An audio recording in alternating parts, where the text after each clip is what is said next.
নবীজি বলেছেন, কেউ যদি ভাঙ্গা অন্তর জোড়া লাগায় তাকে বিনা হিসাবে জান্নাতে দেবে।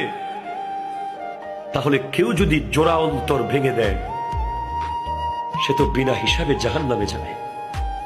সেজন্য আমি ভাবছি আমি কখনো আমার নিজের অজান্তে কারো মন ভাঙলাম কিনা, এই ভয়টা আমি পাচ্ছি। আজকে আমরা একটা সিএনজি ওয়ালাকে ঠাস করে থাপ্পড় মেরে দিই, এটা রিক্সাওয়ালার পট করে কলার ধরে ফেলি, এটা এতিমকে রাস্তাঘাটে ধরে ইনসাল্ট করি, একটা গরিব মানুষকে চেয়ার থেকে নামিয়ে দিই, একটা ফকিরকে অপমান করি, অপদস্থ করে কথা বলি, কোরবানির দিন গোশতের টুকরো একটু বেশি দিতে হবে বলে দরজা বন্ধ করে দিই। কত অন্তর আমরা ভেঙে দিই, কতজনকে মায়ের বুক থেকে আজ চলে যেতে বাধ্য করেছি আমরা, কতজন শখের ব্যবসা প্রতিষ্ঠান ধ্বংস